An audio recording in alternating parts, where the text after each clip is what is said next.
This week in Boomtown, frustration in Dublin as parents sound off on school redistricting plans. We'll show you the map the superintendent says is no longer an option as the region grows. Plus, after years of factories closing and jobs leaving, we take you up north where there is finally some good news for Marion. Everybody was leaving. All our big manufacturers and all that what Marion was known for, all this huge industry was all leaving, going someplace else. The major expansion now bringing hundreds of jobs back home just ahead. And inside one of Boomtown's biggest warehouses, opportunity is stacking up. We'll take a look at expansion, hiring, and what's next for this distribution giant. An exclusive interview you'll only see here on 10 TV+. Central Ohio is certainly booming. We all see it and we all can feel it. So here's what we uncovered this week in Boomtown.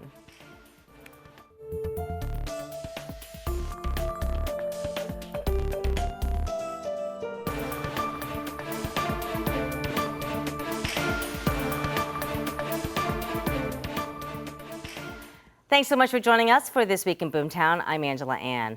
Another busy week in the books, so let's jump right into some headlines. Big things happening in Hilliard. The city is investing $50,000 this week to push forward the Midwest Connect passenger rail project. The hope here is that future train stops in Central Ohio could connect us to Chicago, Pittsburgh, and beyond.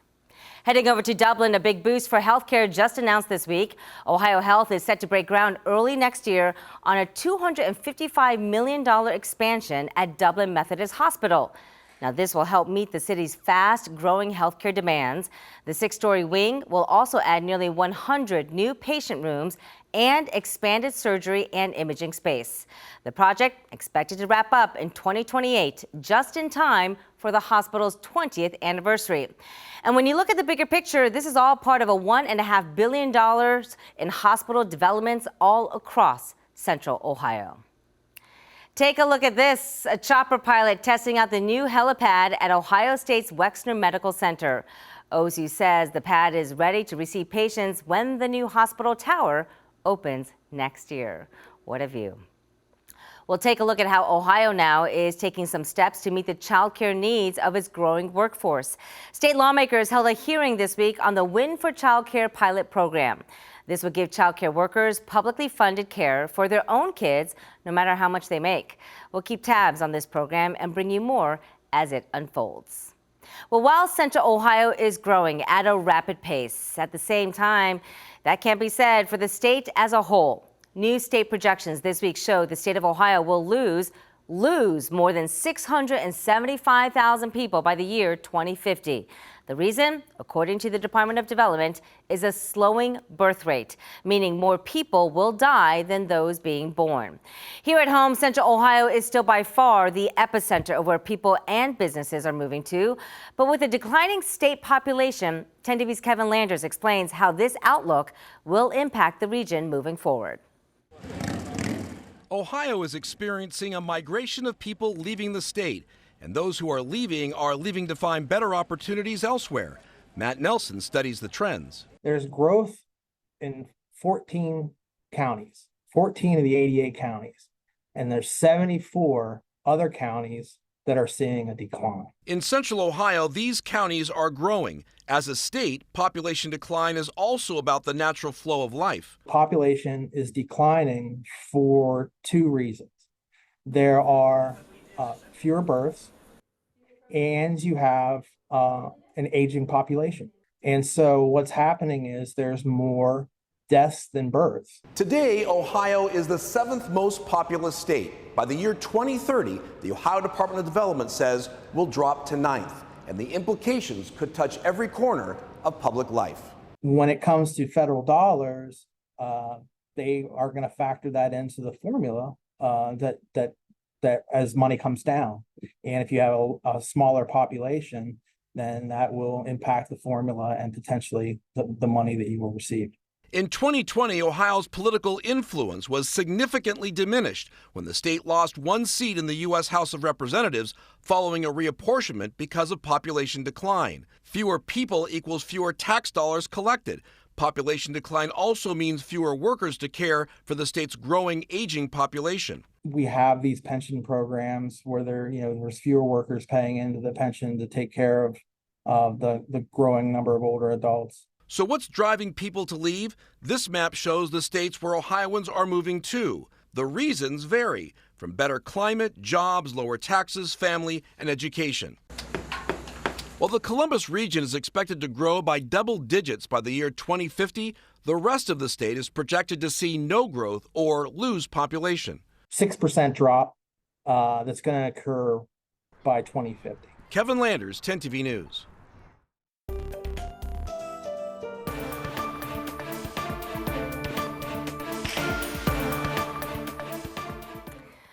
Well, this week, leaders with Dublin City Schools made a change to the ongoing redistricting battle. This is a topic that is really driving a lot of emotion for hundreds of families. The school district says redistricting is needed, all because of what? Growth at Dublin Jerome High School. Here's what the superintendent had to say earlier this month when the district unveiled 3 proposed maps to the public. I think the message is we're doing our best in a growing district. We know that a 4th high school is extremely expensive. And by putting the additions on Jerome and now Scioto, we believe we're alleviating the need of a 4th high school. And when you look at where tax levies are and where property taxes are, this is the most economic way for us to be responsible with taxpayer dollars and have this space for our students to continue to learn. Well, 10 TV's Libby Cathy went to the latest redistricting meeting this week where one map was taken off the table. She spoke with concerned parents about how this process is rolling out. And here's her report from that night. Tonight, Dublin Superintendent Dr. John Marshausen revealing he would like to see draft map 2 taken off the table entirely as the district continues to hear feedback from parents regarding the redistricting process set to take effect for its 3 high schools next year. It just feels like we're kind of like throwing darts in the dark at this point. At Monday's meeting, school board members grilling Superintendent Marshausen on the ongoing redistricting process for Dublin's 3 high schools set to take effect next school year. Some parents attending shaking their heads in apparent disapproval at the process so far. Almost like a lot of communities, I wouldn't say fighting each other, but like have negative feelings against each other. So I don't think it's good for Dublin. Board members say they've received more than 3,000 responses from an online survey encouraging public feedback on the 3 draft maps presented last month. Drafts 1 and 3 were preferred with strong opposition to map 2, which is similar to what the internal planning team feedback scored. Map 2 probably at this point is off the table as we look at what options are moving forward. Some parents present saying map 3 would still split kids inside their home, as current high school students will be given the option to stay put, like Chung Lu, whose son has decided to stay at Kaufman while her daughter, a 7th grader, could be rezoned to Scioto. So that will really cause a problem for my family. Like I have to pick up one and it's a distance. Since the draft maps were released, the district also commissioned a $23,000 traffic study to watch routes on the proposed maps. Tonight, Marshausen responding to the criticism he's faced. I have certainly made some missteps along the way as superintendent, and I own my actions and continue to grow and learn as a leader. But so far, committed to his current timeline. Some parents ready for it to be done. I think we should pick map 1 and move on, or pick a map and move on, and just everybody should start planning their lives and doing whatever they need to do and getting everybody integrated into their new communities. With the public feedback survey online closing October 24th and the internal planning team meeting again October 27th, Marshausen says they will continue to tweak draft maps 1 and 3 based on feedback. The next school board meeting here in Dublin will be Wednesday, October 29th. That will have public participation ahead of the final redistricting plans being presented on November 10th. Reporting in Dublin, Libby Cathy, 10 TV News.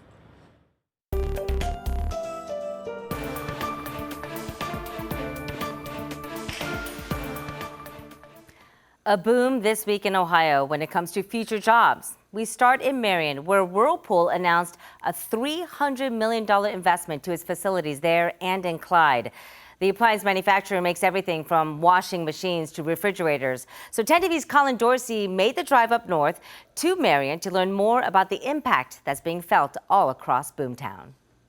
Marion has faced its fair share of challenges over the years. Just about anybody in this city will tell you that. But you look around downtown and businesses are starting to fill once empty buildings. And this news of new jobs being provided at Whirlpool, that's got people talking that really it can only go up from here.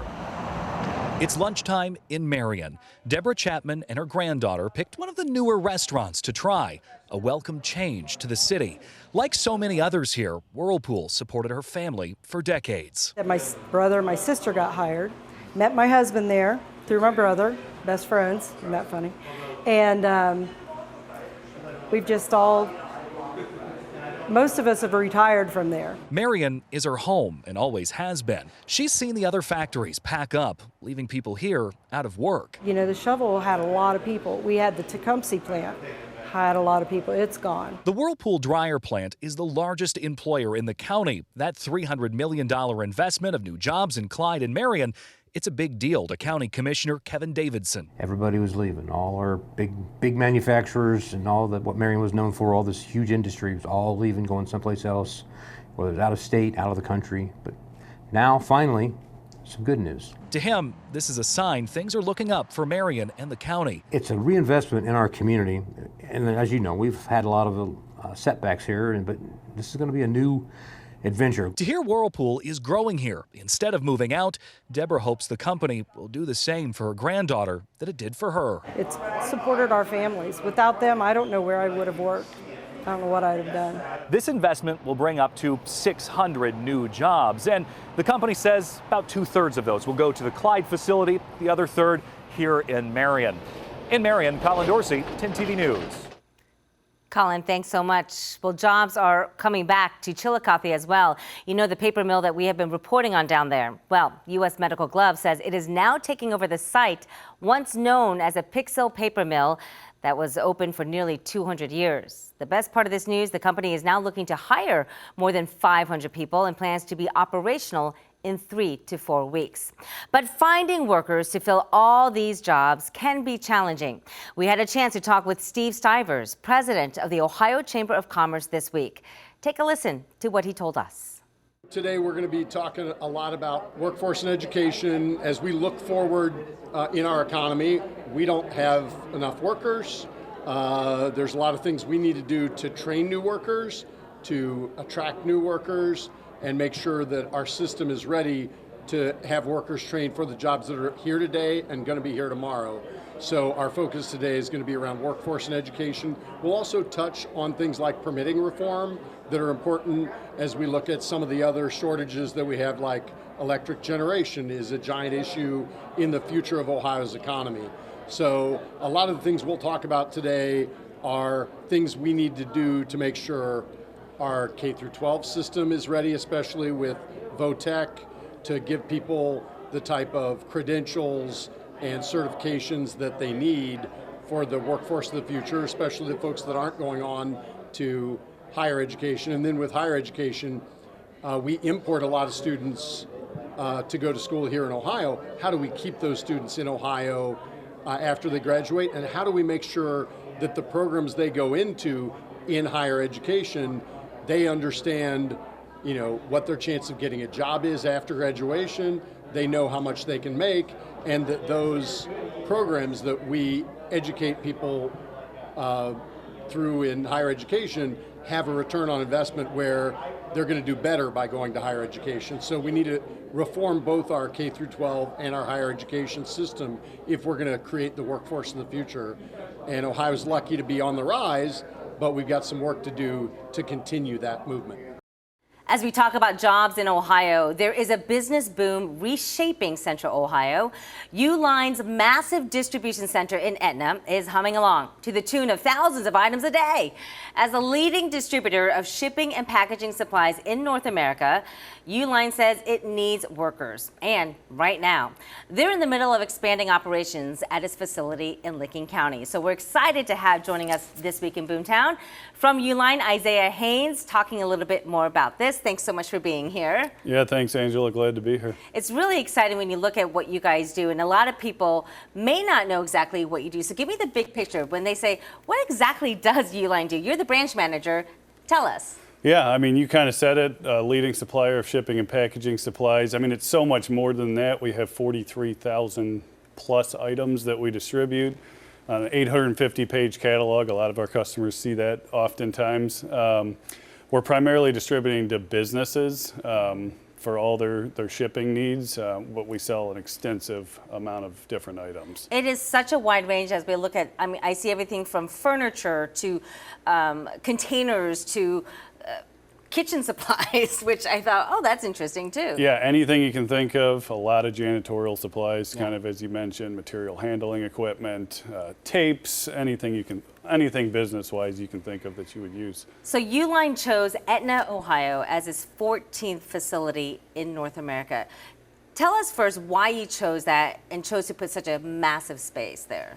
Yeah, I think the number one thing for Uline is customer service. So we're getting closer to our customers in this area where we can get that next day delivery guaranteed. I mean, we were doing that before, but this even makes it easier. So we were saying Uline has been hiring 200 plus workers as you expand. You've been hiring for some time. Where are you right now with that hiring process? We're getting close to the original hiring plan, but we expect to continue to grow year over year out of this location.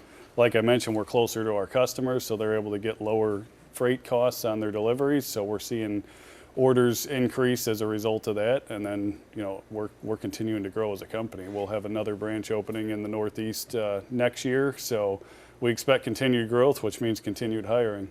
Talk about the fact that not only is Uline expanding, but we are seeing more businesses expanding here in Ohio, a lot of them with a similar skill set that they're looking for when it comes to jobs and workers, warehousing type, and so on and so forth. So what are you doing to stay competitive? Because we know that we're hearing from others that the hiring is tough.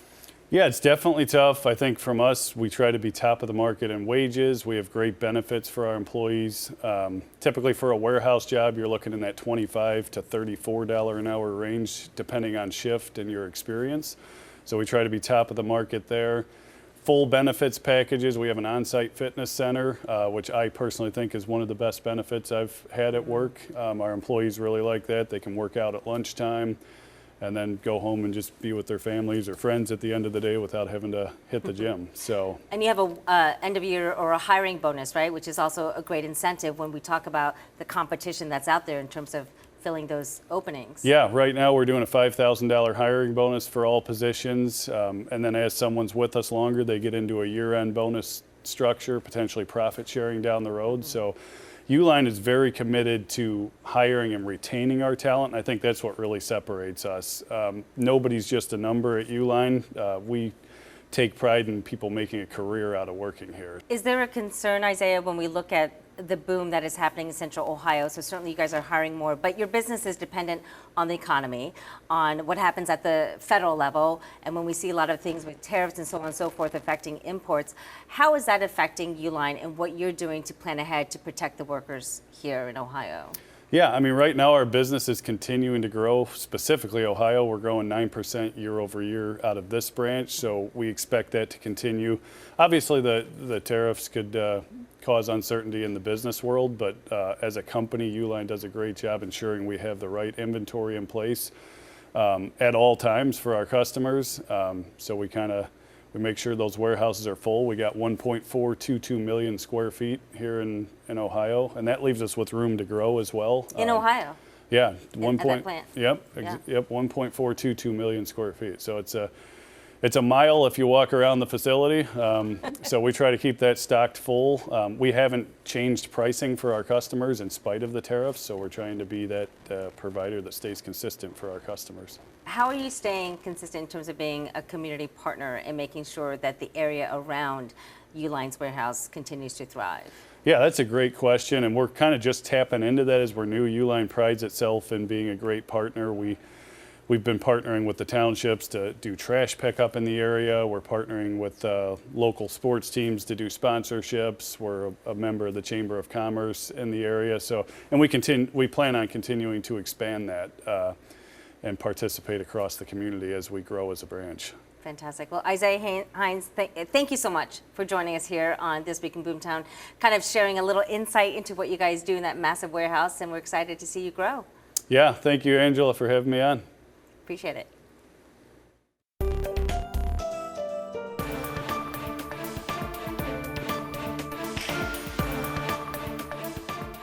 And finally this week, we leave you with this. 25 years ago this week, Columbus was granted an NHL hockey team. Ladies and gentlemen, your 2025-2026 Columbus Blue Jackets!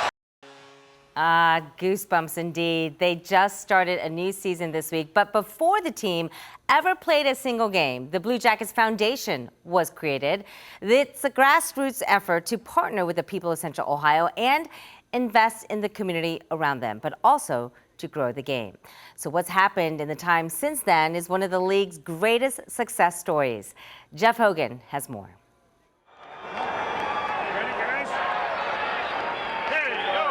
The NHL came to Columbus a quarter of a century ago. The Blue Jackets were an expansion team, bent on expanding the game locally. The number of youth registered with USA Hockey in the mid-90s was about 150. Now that number is over 5,000. There were 2 sheets of ice back then. Now there are 10, and to date, 8 street hockey facilities and counting. Chief Marketing Officer Catherine Dobbs says it was all part of the plan 25 years ago. Removing barriers to the game to make sure as many children and families as in our community could participate in our programs. We wanted to make sure everyone could be a part of the sport. The youth hockey was small, and now it's just exploded. Blue Jackets alum Andrew Castles played for the franchise in the early years. In 2017, he took over as team ambassador for the league's Learn to Play initiative. What have you seen grow the most since it started? Oh, our numbers for sure. When we started, we had 290 kids in the program, and then today we have 3,900 kids that go through it. The process has been streamlined. Kids can start as early as age 4, even if they've never put on skates. The first time out, they get free equipment, head to toe. Graduate through the ranks, and you can move up to the Blue Jackets Hockey League. 5 different age groups, all operating the same programs, from Easton to Chiller North, Dublin to downtown. So Blue Jackets have taken over all of the house hockey from 14U and down. So it just is one big umbrella now, and it's so much easier for parents. We have everything we need here for a young person to grow up and go through the program. The girls hockey, we're seeing significant growth in girls hockey, so I feel like we have all of the elements in place for us to build on the momentum and in the enthusiasm for the sport. What brings you the most joy?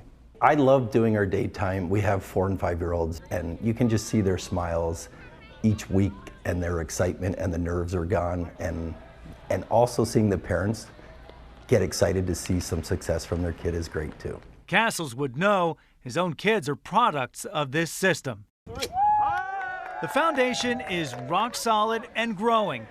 Dobbs calls this a magical time. My hope for Columbus and anyone in Central Ohio is, even if you're not a hockey fan yet, is that when someone brings up the Blue Jackets, you'll say, man, I'm not a big hockey fan yet, but boy, are we lucky that the Columbus Blue Jackets are here. Indeed. Game on. Thanks, Jeff. If you have any questions related to Central Ohio's rapid growth, we would love to hear from you. Simply text us 614-460-3345. If you're watching us on YouTube, be sure to like and subscribe.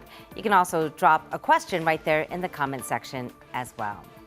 We want to thank you for watching This Week in Boomtown. I'm Angela Ann. We'll see you again next week.